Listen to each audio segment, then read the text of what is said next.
Bien, buenos días. Buenos días. ¿Cómo están ustedes? Bien. Hoy quiero hacer un breve micro que les va a servir de referencia, que les va a servir de aporte. Y vamos a ponerle por título esto que está aquí. Prejuicio. Prejuicio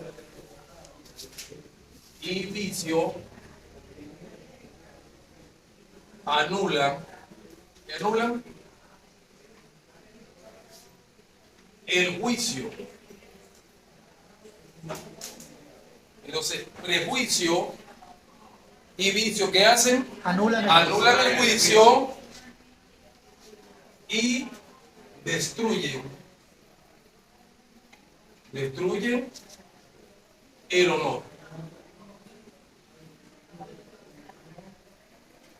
¿Dónde está esta historia? En el libro de Génesis, a la altura del capítulo 38, dice: aconteció que después de estas cosas, Judá se apartó de sus hermanos. Entonces, Judá, la palabra Judá, que es el cuarto hijo de Jacob, Judá significa alabanza.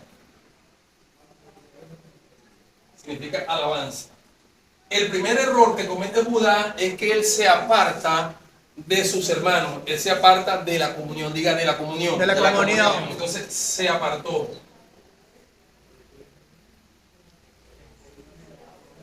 De sus hermanos.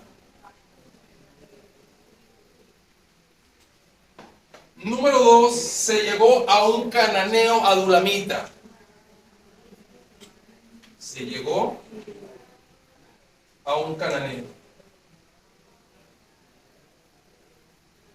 ¿Qué eran los cananeos? Los cananeos eran pueblos que vivían de espaldas a Dios, que no obedecía las leyes de Dios. Y hay un dicho que dice que el que se junta con sabio, sabio será, pero que el que se junta con necio será quebrantado. Entonces él se juntó con los cananeos, con los paganos, y aprendió el estilo de forma de los cananeos. Dejó la vida piadosa, la vida moral, la vida de comunión con sus hermanos para vivir conforme a la vida de los paganos. Número 3, se enamora de la hija del cananeo, se casa con ella, y de esa unión le nacen 3 hijos. Diga conmigo, 3 hijos. 3 hijos. Uno se llamó Er, otro se llamó Onán y otro se llamó Sela. Entonces, este hombre que tiene 3 hijos con su esposa, uno llamado Onán, otro llamado Er y otro llamado Sela, dice que cuando le dio la esposa a sus hijos, porque era costumbre de los padres buscar esposa para sus hijos, dice que Judá buscó una esposa para su hijo mayor llamado Er, y esta esposa se llamaba Tamar. Tamar. Se la entregó, pero dice que este caballero era malo ante los ojos del Señor. Entonces Dios lo mata.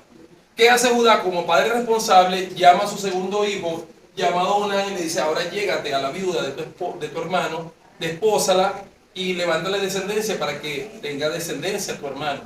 Dice la escritura que como Onán se dio cuenta que la descendencia no iba a ser para él, cuando se llegaba a su esposa, vertía su semilla o su semen en el suelo por no darle descendencia a esta mujer. La hacía infeliz también, igual que el otro hombre anterior que era malo. Entonces también dice la escritura que esto desagradó a Dios. Y como desagradó a Dios, Dios entonces lo mató. Entonces, mira lo que hace Judá. Tiene el tercer hijo, Sela, que ya tendría entre 18 y 20 años posiblemente. Y entonces llama a la nuera y le dice: mira, vamos a hacer una cosa. Quédate en tu casa un tiempo conforme a la ley, pero cuando llegue el tiempo yo te voy a dar a mi otro hijo, el que queda, para que él se case contigo. Pero dice que eso lo dijo, pero en su corazón había otra cosa. Entonces vemos lo primero, que hay en él un prejuicio. Él cree que ella tiene una maldición. Diga maldición. Maldición. Él cree que ella está por la divina providencia o por algo, ella tiene un maleficio. Y ella, esposo que toca, esposa que mata. Lo que pasa es que la revelación divina te dice que el problema no lo tenía ella, el problema lo tenían eran los varones, que eran malos delante de Dios. Entonces Dios los mata. Pasan los años, y ¿qué dice la escritura? Que Judá comete otro error. Siguió el camino de su amigo adulamita y llegó a un lugar, a ese lugar llamado Tinar, para esquilar las ovejas. Cuando él llega a Tinar, dice que se desvió del camino. Mira el error que comete.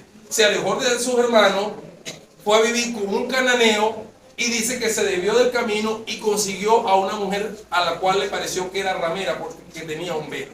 Entonces cuando le parece que es ramera le dice, déjame llegarme a ti y yo te daré algo. Ella le dice, no, dame una prenda ahora. Él le dice, no, no tengo ninguna prenda. Dame dinero, no, no tengo ningún dinero. Bueno, pero ¿qué te daré? Entonces ella le dice, dame, ¿qué cosa? Dame el cinto. Y el bordón. Dame el sello y dame el cetro.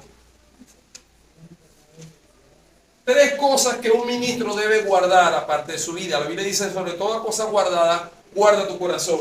Él le entregó el cinto que habla de justicia. Dice la Biblia, ceñíos vuestro lomo con el cinto de la justicia. ¿Para qué era un cinto? Para que no se le cayeran los pantalones y no se le viera la vergüenza. Él le entregó el sello, que es una tipología de autoridad. La gente que era importante tenía un sello para sellar los papeles y los documentos. Y él le entregó un cetro, que es una vara, lo que Dios le dio a Moisés. Entonces le entrega tres cosas. Luego ella se fue y él no sabía que era su nuera con quien se había acostado. A los 3 meses le van con un chisme a él y le dicen, por eso es que no debemos dejarnos llevar por chisme, tenemos que investigar bien cómo son las cosas. Decíamos que prejuicio y vicio. El prejuicio, que él pensó que la enfermedad la tenía ella, la maldición la tenía ella.